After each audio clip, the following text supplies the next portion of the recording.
Barbershop Conversation, guys. Feel free to hit the subscribe button. So I want to tell this story, and really quick before I forget, before I delve into this boxing stuff. I haven't even watched any videos yet today, man. I went to the Drew League, as you guys know, but I want to tell this story. So I'm sitting next to, well, saying I'm hanging out, and I bump into a friend who is a major DJ here for like a radio station here in Los Angeles, and he's putting on a show.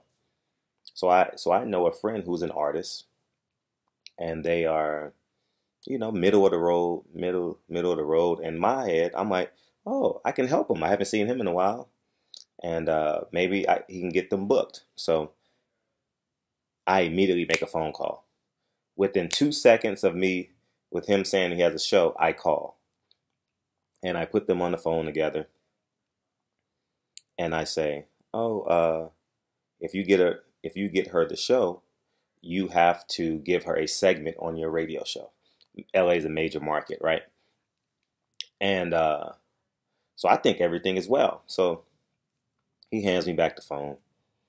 And she says, I don't appreciate you doing that. And I said, what are you talking about? She says, put me on a spot like that. I have an agent that does things for you. I'm going to tell you two things. There are multiple things wrong with this reason, but I just want to help you guys out and what I believe is truth, what I believe is honorable. One, whenever someone makes a folly in your life, judge them on their intentions, right? Like sometimes, like I give you a small example. It may not be a parallel, but my son Lincoln, when I wash dishes, he always wants to help, right? It's something about kids and washing dishes that just, you guys know, you guys are parents. And he broke a glass one time, and I just swept it up. It happens. His intentions were great. You understand what I'm saying?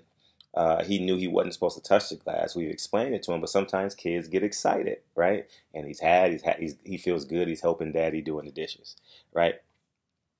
The glass break. And the second part is practice makes greater action. And what I mean by that, the more decision making you make, the better you will be, because the gift I give you, people are worried about the person who gives the gift as opposed to the gift itself. The conversation shouldn't have been with me. The conversation with her should have been, do I want this? If not, move on. So many poor people, and I'm talking about poor minds always complain they don't have enough opportunity. And then poor people complain about the person that probably tried to help them get the gift. Like me, for example, how I got nominated for an Emmy is a 55-year-old gang member, OG gang member here in Los Angeles. It wasn't a black man in a suit. It wasn't a bald head. It wasn't a balding Jewish man. It wasn't a boxer. It was an OG from a gang here in Los Angeles who who thought I was a good guy. Thought I was a straight and narrow guy, cornball kind of guy. He always calls me cornball. You ain't built for this. He always fucks with me like that when we have conversations. But,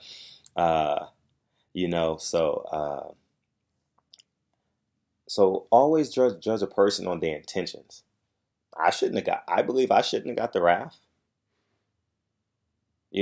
Especially when you know a man's heart, you know a man's intentions. Many times, I call bearing gifts. Not all the time. I'm not perfect, but I need things as well. I'm human, but I was just perplexed. I was kind of like, why am I getting the brunt of this? The decision should be, you have a decision to make. It should be yes or no.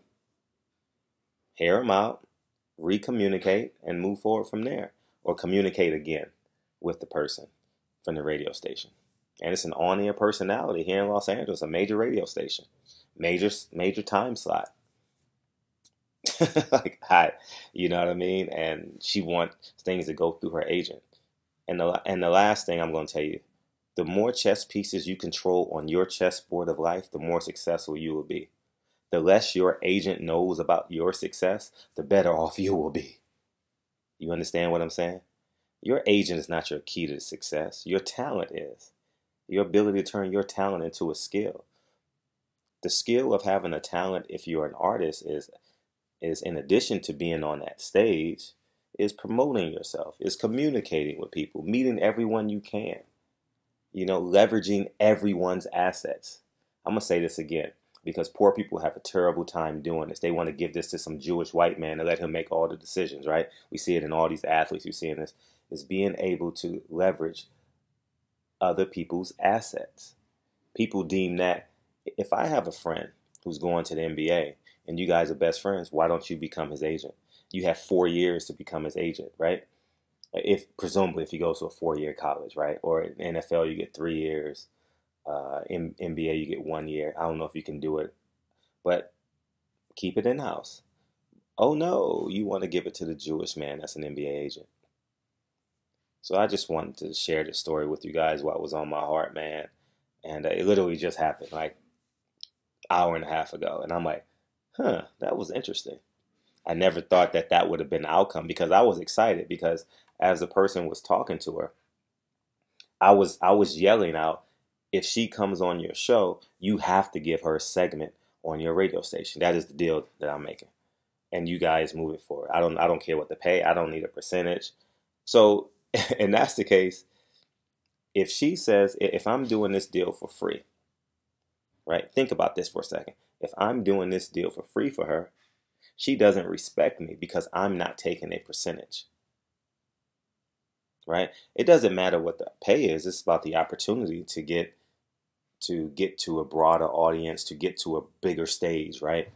So I'm not respected because I am a friend versus being an agent who's going to take a percentage, and you may not want to do it, may or may not want to do it. So, you guys take it with a grain of salt, take it what you want. But I genuinely just thought that was like that was like a wow moment for me, like for real. Like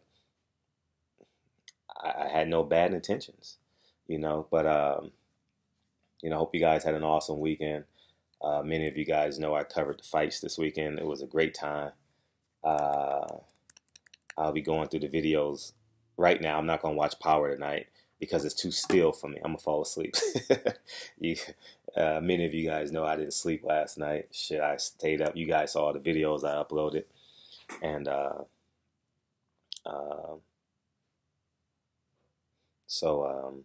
but anyways, man, what else?